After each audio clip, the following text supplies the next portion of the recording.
अस्सलाम वालेकुम व्यूअर्स। आज की जो वीडियो है वो एक इन्वर्टर के हवाले से है और ये बहुत इंटरेस्टिंग वीडियो हो जाएगी आप लोगों के लिए अगर आप ये पूरी वीडियो देखेंगे। इसमें मैं मुख्तलिफ़ टेस्ट करने जा रहा हूँ ऑसिलोस्कोप से भी और हमने डिजिटल मीटर से भी, एनालॉग मीटर से भी मुख्तलिफ़ फ्रिक्वेंसी वगैरह चेक करेंगे और देखेंगे कि इसमें हम क्या क्या हमें फ्रिक्वेंसी आउटपुट मिल रही होती है, कहाँ से प्रोसेस हो रही होती है, किस तरीके से बूस्टर बनती है, बूस्टर से फिर किस तरह से हमारी एसी आउटपुट निकलती है। तो हम मुख्तलिफ इसमें टेस्ट करने जा रहे हैं। ये हमारा जो इन्वर्टर है वो है अलकरम टाइप का ही है, लेकिन थोड़ी सी कंपनी इसमें थोड़ी चेंज है। इस कंपनी का नाम है सफ़ा करके है नाम, और इसका जो मॉडल नंबर है वो है SAF 4000 का मतलब है कि 4000 वाट, लेकिन 4000 वाट तो खैर नहीं है ये। लेकिन ये इसमें देखें, ये वाला डिस्प्ले लगा हुआ है इसमें, जैसे अलकरम में लगता है ये बिल्कुल वैसे ही है तकरीबन, नाम बस चेंज है। तो इसका सर्किट भी अलकरम वाला ही है, जैसे हम देखा होगा ये इस तरह की फ़िटिंग होती है, 4 चॉपर 5 चॉपर, कुछ अलकरम में 5 चॉपर आते हैं 3000 वाट में, कुछ में 4 चॉपर में कर रहे हैं। तो इस तरीके से ये चॉपर की सेटिंग, ये सर्किट बिल्कुल तकरीबन जो है ना अलकरम से मिलता जुलता ही है। तो मैं इस पे एक अच्छी वीडियो बनाने की कोशिश करूँगा कि जिसमें हम फ्रिक्वेंसी भी टेस्ट करें इसकी, और फ्रिक्वेंसी टेस्ट करने के बाद हमारे जो मसाइल होते हैं रिपेयर के दौरान वो क्या क्या इश्यूज़ होते हैं उस पर भी हम डिस्कस करेंगे कि हम कहाँ पे फ्रिक्वेंसी को मिसमैच कर रहे होते हैं और कहाँ पे हम गलतियाँ कर रहे होते हैं रिपेयर के दौरान, कि जिसकी वजह से हमारा यूनिट जो है बन नहीं पाता और हम परेशानी में मुब्तला होते हैं। तो मैं मुख्तलिफ़ टेस्ट करूँगा, थोड़ी सी वीडियो हो सकता है कि लंबी हो जाए, लेकिन मैं कोशिश करूँगा कि शॉर्ट वीडियो ज़्यादा लंबी ना हो। तो वीडियो का हम करते हैं आगाज़। तो अभी फ़िलहाल जब हम वोल्टेजेस की बात करते हैं तो पहले हम वोल्टेज चेक कर लेते हैं इसके, कि इसमें कितने कितने वोल्टेज आ रहे हैं। फिर हम उसके बाद जो है हम क्या करते हैं, इसकी फ्रिक्वेंसी वगैरह टेस्ट करते हैं। ठीक है ना। हमने डिजिटल मीटर इसको रख लिया है, हम जैसे हम नॉर्मल चेक कर रहे होते हैं। अभी आप देखिएगा, मीटर पे नज़र रखिएगा। इसका मैं एक हिस्सा जो है ग्राउंड कर देता हूँ, इसको मैं कर देता हूँ ऑन।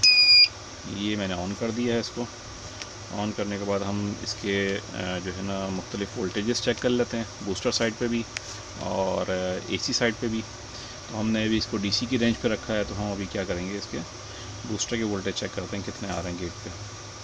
तो हमने किसी भी एक मॉसफेट पे हम चेक करते हैं। ये हमने एक पे लगाया, तो यहाँ पे हमारे वोल्टेज आ रहे हैं 4.64 वोल्ट DC। ठीक है। और हम दूसरे पे लगाते हैं, तो ये हमारे पास आ रहा है 4.64 वोल्ट। ठीक है। तकरीबन पौने 5 वोल्ट तक ये जो है ना दोनों जो हमारे मॉसफेट्स होते हैं जो चॉपर से पहले लगते हैं बूस्टर साइड पे, इन दोनों की बाइसिंग तकरीबन सेम आ रही है। ठीक है ना। अगर हम इसी के ड्रेन पे लगाते हैं तो ड्रेन पे देखते हैं कितने वोल्ट आ रहे हैं, 12 वोल्ट। दूसरे मॉसफेट के ड्रेन पे लगाते हैं तो ये भी 12 वोल्ट इस पर आ रहे हैं। ठीक है। ये तो हमारी हो गई एक फ़िज़िकल टेस्टिंग। अच्छा, अब हम जो है ना इसको हम यहाँ पे मीटर से पहले फ्रिक्वेंसी टेस्ट करते हैं कि हमारी फ्रिक्वेंसी इस पर कितनी आ रही है। इसको हम करते हैं हर्ट्ज़ पे और हम फ्रिक्वेंसी इस पर टेस्ट करते हैं। हमने एक मॉसफेट के गेट पे लगाई फ्रिक्वेंसी के लिए और हमने चेक किया, इस पर आ रही है 37 किलोहर्ट्ज़। ठीक है। मीटर पे आपको नज़र आ रहा होगा 37 किलोहर्ट्ज़। इस मीटर को थोड़ा सा मैं और करीब कर देता हूँ ताकि कोई कंफ्यूजन ना रहे और वीडियो भी देखने में आसानी रहे। दोबारा से मैं आपको टेस्ट कराता हूँ। इसके मैंने रखा गेट पे और हमने फ्रिक्वेंसी इसकी चेक की कि बाइसिंग इसकी फ्रिक्वेंसी कितनी आ रही है, तो ये आ रही है 37 किलोहर्ट्ज़। ठीक है। अब हम दूसरे वाले पे चेक करते हैं इसकी कितनी आ रही है। जी जनाब, ये आ रही है इसकी भी 37 किलोहर्ट्ज़। तो ये आ रही है दोनों मॉसफेट की गेट पे फ्रिक्वेंसी। अब हम इसके ड्रेन पे चेक करते हैं कि ड्रेन पे जो है ना, जो इसके जो हीट सिंक वाली साइड है उस पर फ्रिक्वेंसी कितनी आ रही है। हमने यहाँ रखा और हमने चेक किया है, इस पर आ रही है 37। ठीक है, सेम। और दूसरे पे चेक करते हैं तो ये भी आ रही 37। ठीक है। अब हम चेक करते हैं कि हमने तो एक फर्दर चेक कर लिया। अब हम ड्रेन टू ड्रेन चेक करते हैं कि इस पर फ्रिक्वेंसी कितनी आ रही होती है। हमने दोनों पे रखा और चेक किया हमने, तो इस पे भी 37 किलोहर्ट्ज़ की फ्रिक्वेंसी हमारी बन रही है। ठीक है, ड्रेन टू ड्रेन भी। तो ये हमने चेक कर लिया कि हमारी फ्रिक्वेंसी हमें कितनी मिल रही है, ठीक है। अब हम इसको चेक करते हैं कि इसकी जो फ्रिक्वेंसी यहाँ से जो बन रही है आईसी की, और आईसी के पिन नंबर जो आरटी सीटी की पिन होती है वो मैं आपको अभी उस पर दिखाता हूँ कि किस तरीके से। मैं अभी आपको सिर्फ अभी पिन नंबर चेक करा देता हूँ कि जो सीटी वाली पिन है, सीटी वाली पिन पे अगर हम फ्रिक्वेंसी चेक करते हैं तो देखते हैं इस पर कितनी आ रही है। हमने यहाँ रखा जी जनाब, सीटी वाली पिन पे हमारी जो फ्रिक्वेंसी आ रही है वो आ रही है 73 किलोहर्ट्ज़, ठीक है। बूस्टर साइड की TL494 की सीटी की पिन, जो कि नंबर होता है इसमें मैं गिन के बता देता हूँ, 1 2 3 4 5 नंबर पिन है, ठीक है। 5 नंबर पिन पे जो है फ्रिक्वेंसी हमारी आ रही है 73 किलोहर्ट्ज़। और हम कैसे चेक कर रहे हैं, एक पिन हम जो है ना ग्राउंड कर रहे हैं इसकी मीटर की, और दूसरी पॉजिटिव प्रोब जो है हम फ्रिक्वेंसी पे रख रहे हैं इसकी, और हम चेक कर रहे हैं 73 किलोहर्ट्ज़। अच्छा, 73 को अगर हम हाफ़ करेंगे, क्योंकि ये पुश पुल स्टेज है ना, तो 73 को हाफ़ करेंगे तो ये आईसी हमें कितनी निकाल रही है, TL494 जो आउटपुट निकाल रही है, हाफ़ इधर जा रही है और हाफ़ इधर जा रही है। आप इसको डिवाइड करके देखेंगे 73 डिवाइड बाय 2, तो आपको अंदाज़ा हो जाएगा कि 37 इधर आ रही है, ठीक है ना, और 37 इधर आ रही है, ठीक है ना। तो ये आपके जहन में होना चाहिए। अगर फ्रिक्वेंसी यहाँ पे जो बन रही है, फुल फ्रिक्वेंसी जो बन रही है, उसकी हाफ़ इधर चली जाती है और हाफ़ इधर आ जाती है, ताकि ये पुश पुल स्टेज में काम करे। वन टाइम ये पुश करेगा, दूसरी तरफ ये पुल करेगा, इस तरीके से ये पुश पुल स्टेज में ये चॉपर को ड्राइव कर रहा होता है बूस्टर। ये हमारी नॉर्मल जो वो क्या नाम है फ्रिक्वेंसी है, जो बूस्टर वोल्टेज है, वो हमने आपको दिखा दी है, यानी कि बूस्टर की समझ लें कि बाइसिंग वोल्टेज आपको दिखा दी है। अब हम चाहते हैं उस तरफ कि हमारी जो उस तरफ जो गेट और सोर्स के वोल्टेज हैं वो कितने आ रहे हैं। मैं क्या करता हूँ, मैं इसको रखता हूँ वोल्टेज पे डीसी को, और बड़े एहतियात से हम चेक करेंगे इसको, क्योंकि एहतियात ज़रूरी है। वहाँ पे हैं हाई वोल्टेज हैं, और हम यहाँ पे चेक करते हैं इसकी, और यानी कि जो मेन हमने मॉसफेट्स लगाए हुए हैं उसकी गेट और सोर्स पे कितने आ रहे हैं। जी जनाब, इस पे आ रहे हैं 7.0 वोल्ट, यानी कि 7 वोल्ट इस पे आ रहे हैं। और अगर हम यहाँ चेक करते हैं, यहाँ पे कितने आ रहे हैं, तो यहाँ पे आ रहे हैं 4.15 वोल्ट, ठीक है। ये लो साइड है, ये हाई साइड है।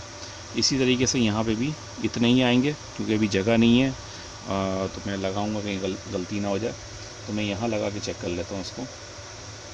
यहाँ पे लगाता हूँ उसको, यहाँ पे भी 7 वोल्ट आ रहे हैं, ठीक है ना।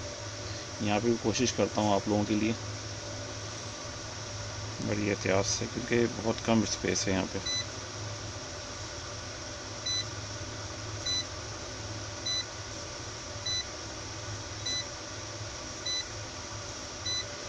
यहाँ पे भी 4 वोल्ट तकरीबन आ रहे हैं, ठीक है ना। तो ये जो है दो जो है लो साइड है, और दो जो है इधर वाली और इधर वाली हाई साइड है। तो मैंने आपको इसके वोल्टेज चेक करा दिए। अब मैं इसकी फ्रिक्वेंसी चेक करा देता हूँ कि आउटपुट पे फ्रिक्वेंसी कितनी बन रही है, और इसकी यहाँ पे जो फ्रिक्वेंसी बनती है वो कितनी बन रही है, ठीक है ना। यानी कि इसकी जो सीटी वाली पिन है TL494 की, यहाँ पे कितनी फ्रिक्वेंसी बन रही है। मैं इसको अभी अपने कैमरे को जूम नहीं कर रहा हूँ, इसको मैं जूम आउट किया हुआ है, इससे मैं आपको मीटर दिखा रहा हूँ, और हम उसके बाद ऑसिलोस्कोप पे चेक करेंगे फ्रिक्वेंसी। वैसे फिजिकली हम किस तरह देखते हैं, ठीक है ना। अभी हम डिजिटल मीटर से चेक कर रहे हैं, उसके बाद हम ऑसिलोस्कोप से चेक करेंगे। तो हम अभी फ्रिक्वेंसी पे रखते हैं इसको, और चेक करते हैं कि इसकी फ्रिक्वेंसी हम कितनी है। एक हम रख देते हैं नेगेटिव प्रोब इस पर, और हम इसकी रखते हैं सीटी वाली पिन पे आईसी की, और हम चेक करते हैं कि इसमें कितनी फ्रिक्वेंसी आ रही है। जी जनाब, आपको नज़र आ रही है 100 हर्ट्ज़, 100.9 हर्ट्ज़। इसका मतलब क्या हुआ कि ये जो फुल फ्रिक्वेंसी जो बना रही है, इसकी हाफ़ चली जाएगी एक साइड पे, हाफ़ चली जाएगी उस साइड पे, जिस तरह से बूस्टर में था इसी तरीके से यहाँ पे। तो 100 डिवाइड बाय 2 करेंगे तो आपको जो है तकरीबन फ्रिक्वेंसी कितनी मिल जाएगी, 50 हर्ट्ज़ मिल जाएगी। तो हम इसको हम आउटपुट पे भी चेक कर लेते हैं कि हमारी 50 हर्ट्ज़ आ रही नहीं आ रही। हमने मीटर की प्रोब अपने आउटपुट पे रखी, और हमने फ्रिक्वेंसी चेक की तो हमारी बन रही है 50.9 हर्ट्ज़, ठीक है। तो ये बड़ी ज़बरदस्त फ्रिक्वेंसी हमारी बन रही है।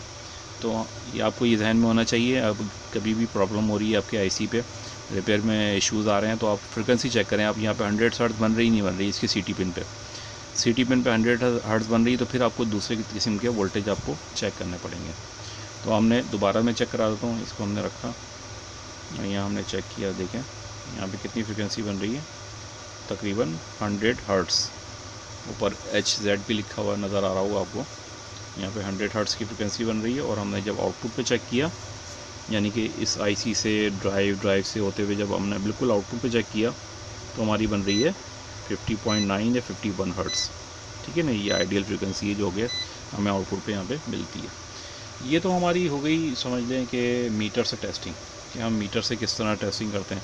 इसकी TL494 की जो मैंने डिटेल वीडियोज़ हैं वो भी मैंने बनाई हुई हैं, इसके वोल्टेजेस वगैरह वो भी आप देख सकते हैं उसमें। अभी मैं फ़िलहाल मैं फ़ोकस कर रहा हूँ कि इसमें कितने कितने वोल्टेजेस और हम कितनी कितनी फ्रिक्वेंसी हम इसमें चेक करते हैं। ठीक है ना। अब मैं क्या कर रहा हूँ, मीटर को मैं कर देता हूँ बंद और अब मैं ऑसिलोस्कोप से चेक करेंगे कि ऑसिलोस्कोप से हमारी क्या कंडीशन है। इस वक्त हमने दोनों चैनल को सिलेक्ट किया हुआ है, इस वक्त चैनल A और चैनल B। ठीक है ना। तो हम अभी फ़िलहाल क्या करते हैं, एक चैनल को अभी फ़िलहाल देखते हैं फ्रिक्वेंसी को, फिर हम दोनों चैनल को लगा के दिखाते हैं। मैं अभी क्या करूँगा, मैंने अभी हमारा इन्वर्टर ऑन है और मैं इस पर क्या करूँगा कि एक चैनल पे रख के मैंने अभी इसके ड्रेन पे रखा और अब इसकी फ्रिक्वेंसी चेक करें कितनी आ रही है। देखें ये तकरीबन स्क्वायर वेव फ्रिक्वेंसी आ रही है। मैं इसको थोड़ा सा एडजस्ट करने की कोशिश करता हूँ।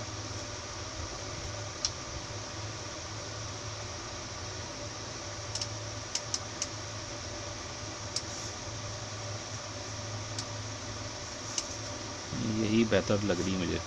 देखिए यहाँ पे ये आप देख रहे होंगे कि यहाँ पे फ्रिक्वेंसी कैसी बन रही है।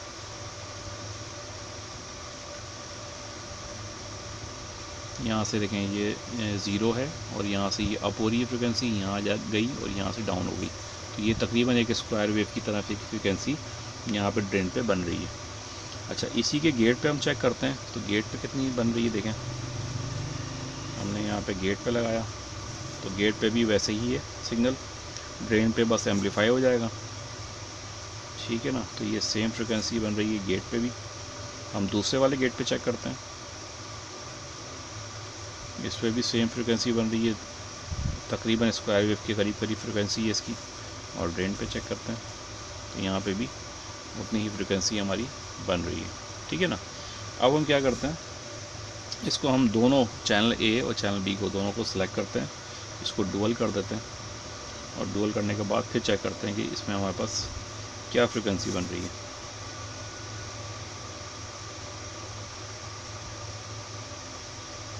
मेरे ख्याल से डुअल सेलेक्ट नहीं हुआ इस वक्त, देखना होगा कि क्या इश्यूज़ हैं। अच्छा, हम इसको एडजस्ट अभी हमने नहीं किया है। चैनल B के वोल्टेज डिवीज़न को इसको भी सेट करते हैं, देखते हैं क्या इश्यूज़ आ रहे हैं।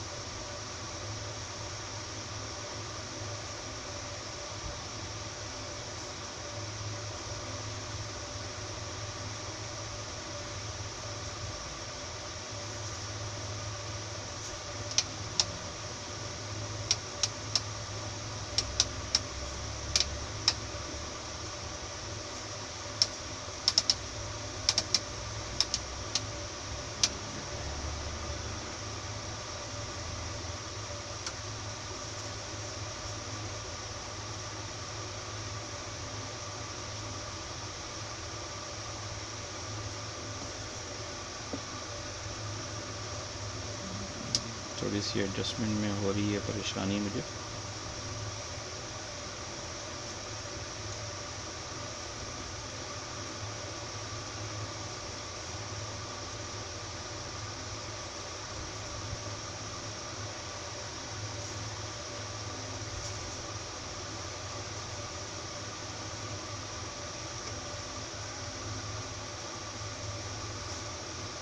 ये फ्रिक्वेंसी इसमें आ रही है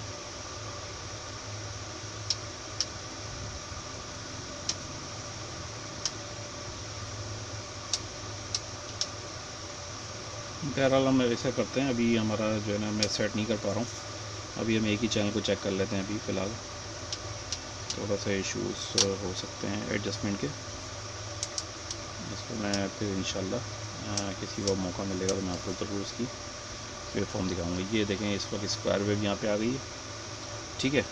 अच्छा ये तकरीबन स्क्वायर वेव इसकी बनती है वेव फॉर्म। अच्छा इसकी जो हम जो बूस्टर की फ्रिक्वेंसी चेक करते हैं, जो कैपेसिटर में मैं फ्रिक्वेंसी दिखा रहा था, उसकी फ्रिक्वेंसी हम देखते हैं वो कितनी आ रही है। अच्छा सॉरी एक चीज़ मिसिंग है। हाँ हाँ हाँ हाँ, मैं भी सोच रहा हूँ गलती कहाँ हो रही है, नज़र आ गई मुझे गलती। कभी कभी इंसान टेस्टिंग जब वीडियो बना रहा था ना, थोड़ा सा परेशानी में, ये ग्राउंड यहाँ से यहाँ लगाना था मैंने, उधर लगा रहा था मैं, जब भी गलती हो रही थी। ये मैं ही सोच रहा हूँ कि क्या हो रहा है प्रॉब्लम। बहरहाल इंशाल्लाह हम इसको कर लेते हैं कंप्लीट। हम इसको ड्यूअल पे रखते हैं और हम देख लेते हैं।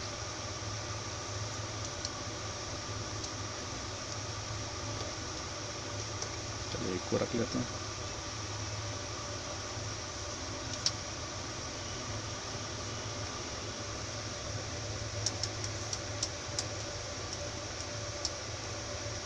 जी जनाब ये आ गई है, बेहतरीन आ गई। मैं वही सोच रहा हूँ कि कहाँ इश्यूज़ आ रहे हैं। इसी को दोबारा से इस पर भी टेस्ट कर लेते हैं।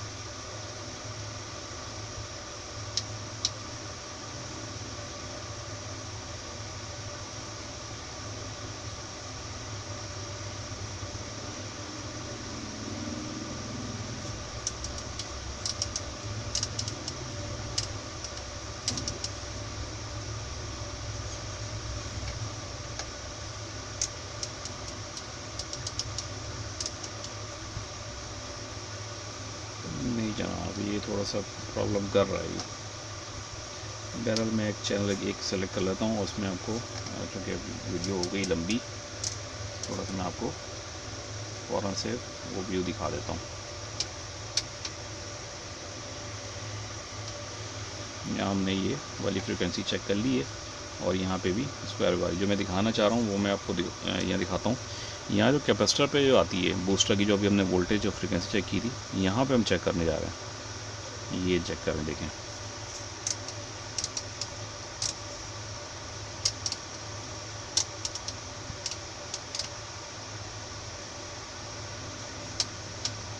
ये देखें जो मैं दिखाना चाह रहा था, ये चेक करें। देखें ये कौन सी फ्रिक्वेंसी बन रही है इसमें, ये बन रही है साटूथ।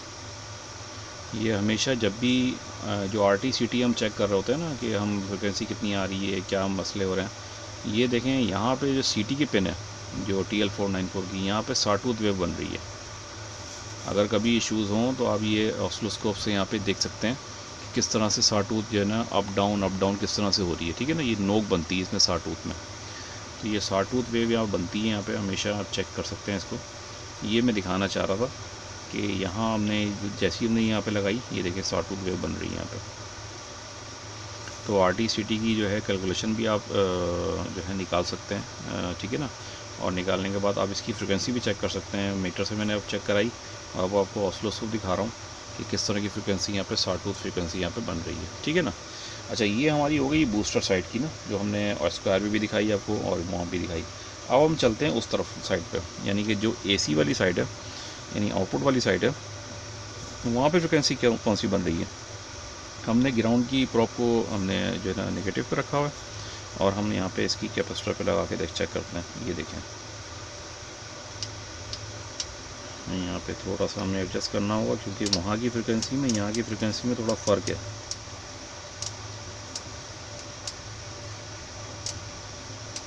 ये देखें यहाँ देखें यहाँ भी साटूथ वेव बन रही है, चेक करें।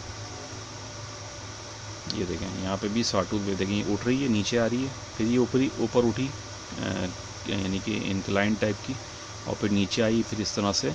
ये आपको ये वाली नज़र नहीं आ रही, लेकिन मुझे नज़र आ रही है इस वक्त, लेकिन इस वक्त शायद ये नज़र ना आए क्योंकि थोड़ी सी ये फ्रिक्वेंसी इसकी कम है इस वक्त और थोड़ा सा इसमें हो सकता है डल आपको नज़र ना आ रहा हो कैमरे पे। तो ये थोड़ी सी ये जो वेव फॉर्म है ये साटूथ वेव फॉर्म है, ठीक है ना। लेकिन फ्रिक्वेंसी का फ़र्क है, ज़्यादा बात है, वहाँ की अलग है, यहाँ की अलग है। इसी वजह से हमें टाइम पर डिवीज़न जो है हमें चेंज करना पड़ता है। तो ये हो गई यहाँ की फ्रिक्वेंसी आपको मैंने चेक करा दी, और यहाँ की भी फ्रिक्वेंसी मैंने आपको चेक करवा दी, ठीक है ना। ये थी मेन इसकी टेस्टिंग। और ये टेस्टिंग अगर आपने कर ली, और ये अगर कोई प्रॉब्लम ऐसी आती है इस तरह से फ्रिक्वेंसी को, वोल्टेज को इस तरह से चेक कर लेते हैं ना, तो मुझे नहीं लगता कि आपको कभी भी प्रॉब्लम का सामना हो सकता है। अच्छा, इसमें अब मैं सीधा चीज़ें मैं आपको दिखाता हूँ कि इसमें हमने क्या किया, क्या प्रॉब्लम थी। ये बहुत बड़े इसमें प्रॉब्लम में आया था, और प्रॉब्लम मैं आपको बताता हूँ कि क्या थी। लोग बहुत सारी चीज़ों में अटक जाते हैं, प्रॉब्लम में शिकार हो जाते हैं जब रिपेयर कर रहे होते हैं, और यूनिट उनसे नहीं हो पा रहा था होता। लेकिन आप अगर कंपोनेंट्स चेक करेंगे ना, कंपोनेंट लेवल पे सारी चीज़ें चेक करेंगे, तो इंशाल्लाह आपको प्रॉब्लम कभी भी होगी नहीं। तो मैंने भी यही काम किया इसमें मैं थोड़ा डिस्चार्ज कर देता हूँ। यहाँ पे मैं आपको थोड़ा सा जूम भी कर देता हूँ ताकि आपको परेशानी ना हो। थोड़ा सा जूम किया है, थोड़ा और करता हूँ जी। तो मैंने थोड़ा सा कैमरे को अपने एडजस्ट किया है। इसमें जो हुआ ये था कि यहाँ पे जो आउटपुट होती है, यहाँ पे इस जगह पे इन्होंने क्या किया कि 220 वोल्ट की इनपुट यहाँ पे दे दी। अब जब आपको थोड़ा सा अंदाज़ा होगा कि जब भी यहाँ पे इस जगह पे 220 वोल्ट की इनपुट दी जाएगी और वो रिवर्स यहाँ पे फीड जाएगी, तो ये क्या हशर करेगा इस सर्किट का। तो इसमें जो है ना सारी चीज़ें ही तकरीबन ब्लास्ट हो गई थी। इसमें तमाम रेजिस्टेंस मैं आपको दिखाता हूँ जूम करके, और मैंने इसमें बड़ा काम किया है इसके अंदर। ये देखें, इसमें रेजिस्टेंस वगैरह इसकी तमाम ब्लास्ट थी। इसके कैपेसिटर्स भी ख़राब हो गए थे। मैंने कुछ जो है ना चीज़ें मैंने नहीं लगाई हैं कैपेसिटर्स, कुछ सर्किट्स में से निकाल के लगाए हैं मैंने। मेरे पास एक था इन्वर्टर का सर्किट, तो उसमें से मैंने इसमें ला के एडजस्ट किया।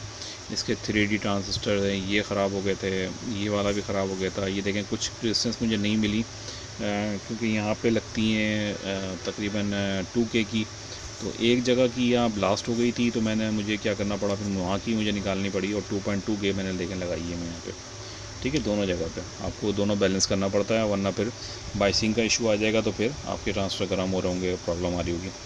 ये वाली साइड तो तकरीबन ठीक थी, यहाँ पे तो इतना इशू नहीं था। लेकिन इसकी जो दूसरी साइड है, ये वाली साइड, ये पूरी ब्लास्ट थी। यहाँ प्रिंट वेंट भी ख़राब, देखें प्रिंट भी मैंने इसके जो है ना इसमें लगाए हैं प्रिंट, और यहाँ के प्रिंट भी टूटे हुए थे। ये रेजिस्टेंस ख़राब थी, ये जीनर ख़राब हो गए थे इसके। ये स्विचिंग डायोड होते हैं इसके। तो यहाँ पे T4 लगे हुए थे, मैंने यहाँ पे A2 या 1N4148 जो होते हैं वो मैंने यहाँ पे लगा दिए हैं।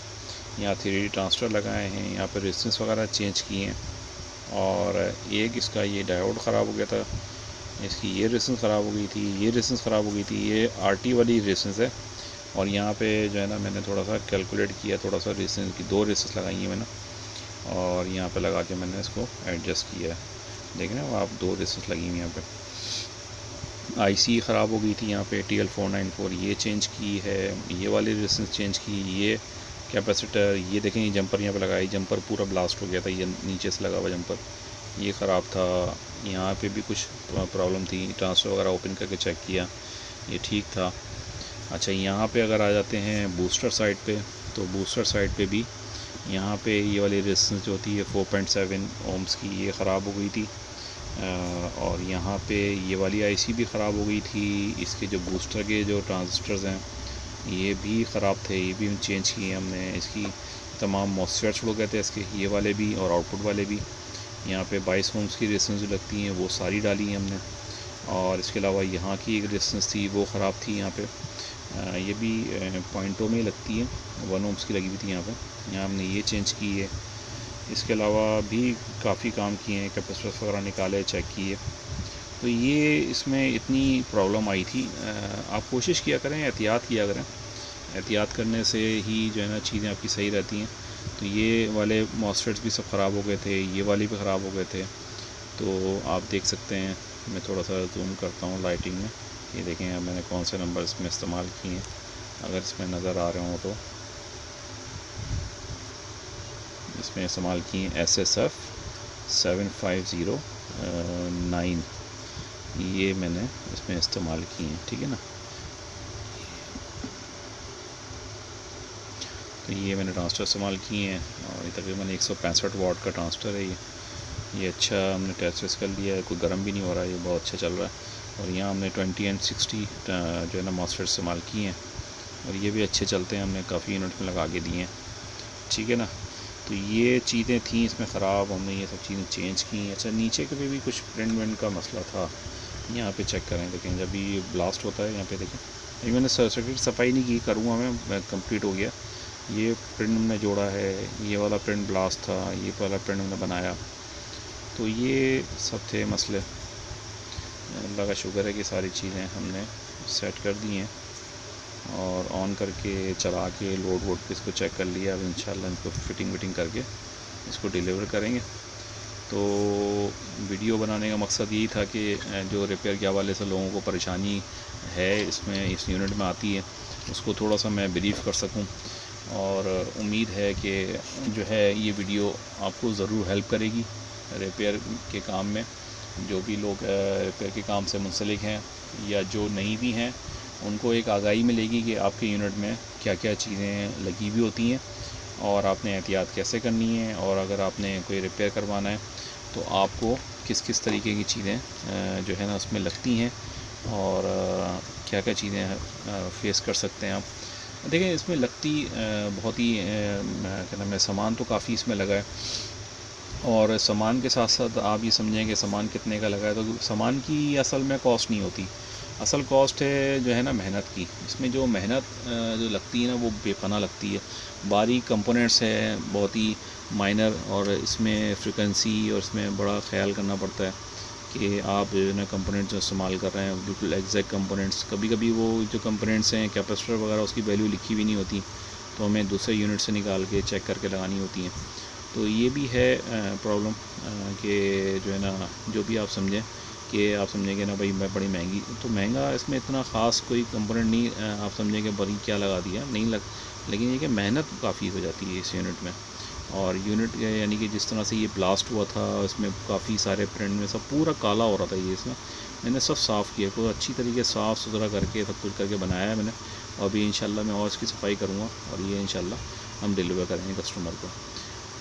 तो उम्मीद है कि ये वीडियो आपको ज़रूर पसंद आई होगी। ये बड़ी डिटेल वीडियो बनाने की मैंने कोशिश की, इसमें फ्रिक्वेंसी का जो मैं समझता था कि फ्रिक्वेंसी का जो इश्यूज़ आते हैं लोगों को तो वो भी एड्रेस किया जाए, ताकि अगर आप रिपेयरिंग से मुंसलिक हैं तो आपको आसानी उसमें हो सके। तो हमारे चैनल को लाइक करें, सब्सक्राइब करें और जो है ना कमेंट्स भी किया करें, अच्छे कमेंट्स किया करें, ताकि जो है ना हमारे चैनल को की ग्रोथ में आसानी हो। और अपने सर्कल में शेयर किया करें, अपने अपने लोगों को, अपने ख़ास जो हम समझते हैं कि आप क्या हो आपके करीब हैं, जो काम सीख रहे हैं, काम कर रहे हैं, उनको शेयर कर सकते हैं आप ये वीडियो, ताकि उनकी भी रहनुमाई हो सके। मेरी वीडियो यहीं तक है, हमारे चैनल के साथ जुड़े रहें। मिलते हैं अगली वीडियो के साथ, जब तक देखते रहें अमान इंजीनियरिंग अकेडमी। अल्लाह हाफ़िज़।